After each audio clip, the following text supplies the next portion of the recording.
오늘 주신 말씀은 이사야서 42장 1절로 7절 말씀입니다. 이사야서 42장 1절로 7절 말씀 받들어 읽겠습니다. 내가 붙드는 나의 종, 내 마음에 기뻐하는 자, 곧 내가 택한 사람을 보라. 내가 나의 영을 그에게 주었은즉 그가 이방에 정의를 베풀리라. 그는 외치지 아니하며 목소리를 높이지 아니하며 그 소리를 거리에 들리게 하지 아니하며 상한 갈대를 꺾지 아니하며 꺼져가는 등불을 끄지 아니하고 진실로 정의를 시행할 것이며 그는 쇠하지 아니하며 낙담하지 아니하고 세상에 정의를 세우기에 이르리니 섬들이 그 교훈을 앙망하리라. 하늘을 창조하여 펴시고 땅과 그 소산을 내시며 땅 위에 백성에게 호흡을 주시며 땅에 행하는 자에게 영을 주시는 하나님 여호와께서 이같이 말씀하시되 나 여호와가 의로 너를 불렀은즉 내가 네 손을 잡아 너를 보호하며 너를 세워 백성의 언약과 이방의 빛이 되게 하리니 내가 눈먼 자들의 눈을 밝히며 갇힌 자를 감옥에서 이끌어내며 흑암에 앉은 자를 감방에서 나오게 하리라. 아멘. 또다시 이사야서에 나타난 예수 그리스도에 대한 예언입니다. 내가 붙드는 나의 종, 내 마음에 기뻐하는 자. 내 마음에 기뻐하는 자라는 표현은 어디서 나왔습니까? 예수님이 변화산에 올라가셨을 때에 그때 구름 가운데서 소리가 들렸던 게 이 소리였지요. 내 마음에 기뻐하는 자, 곧 내가 택한 사람을 보라. 내가 나의 영을 그에게 주었은즉 그가 이방의 정의를 베풀리라. 이스라엘의 정의를 베풀리라가 아니라 이방의 정의를 베풀리라라고 얘기를 하고 있어요. 이방인들에게도 하나님의 다스림을 그러니까 하나님의 다스림을 선포하겠다는, 예수께서 이 땅에 오셔서 하나님의 다스림을 전하고 이방 사람들도 하나님께로 돌릴 것에 대한 그런 예언인 거지요.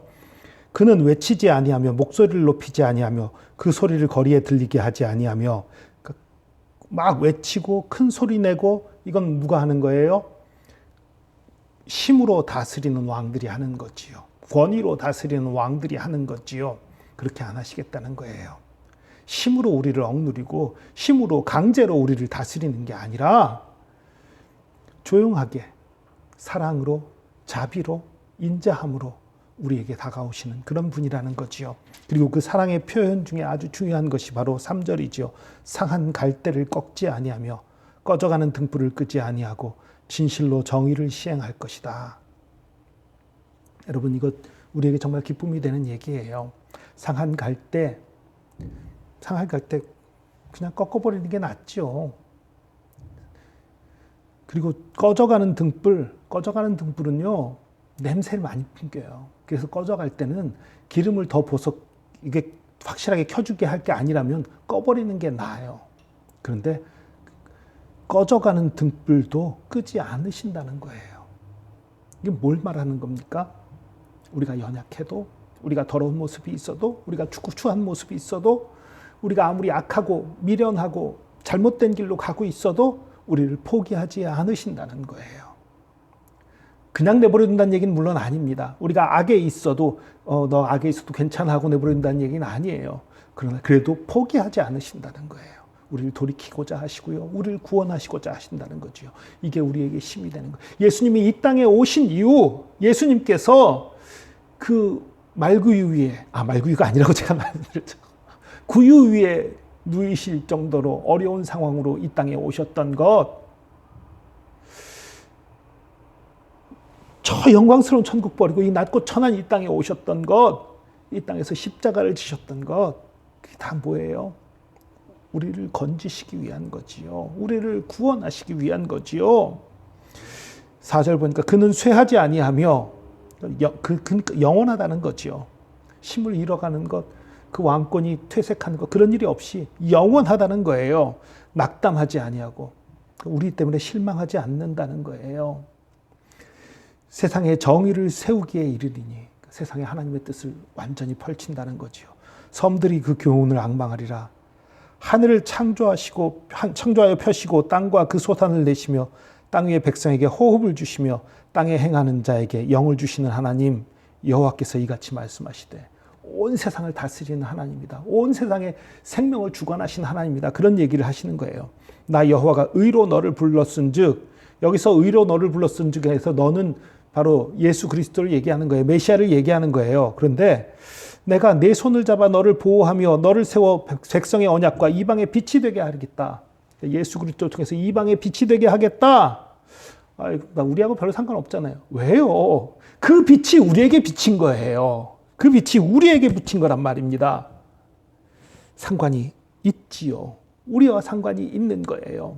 우리가 구원받게 된 것이고 우리가 생명을 얻게 된 것이지요.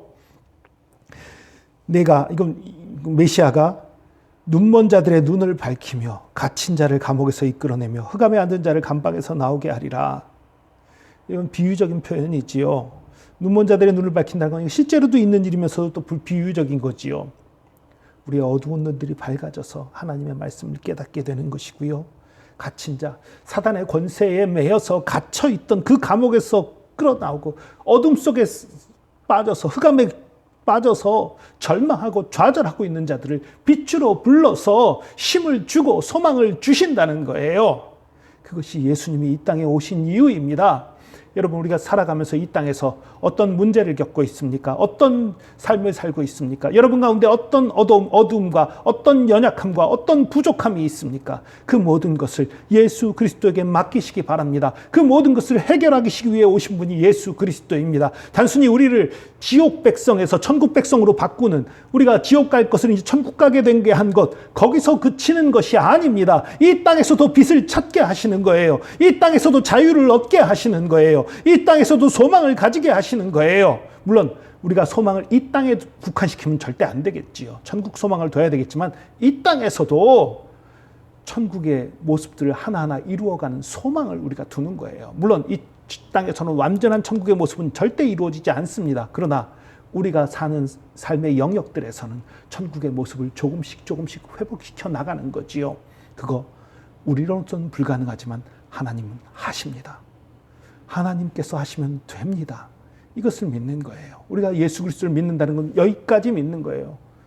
그래, 예수님, 나에겐 소망이 예수님밖에 없습니다. 나는 이 땅에서 이제 포기했고 다 아무것도 못하고 그냥 예수 믿고 나중에 천국이나 갈래요. 이 땅은 그냥 어쩔 수 없죠. 이렇게 믿는 사람들이 많아요. 아니에요. 성경은 그렇게 얘기하지 않아요. 이 땅에서도 변화가 가능합니다. 내 힘으로는 안 돼요. 내 능력으로는 분명히 안 돼요. 그러나 하나님이 하시면 됩니다. 하나님을 믿으시기 바랍니다.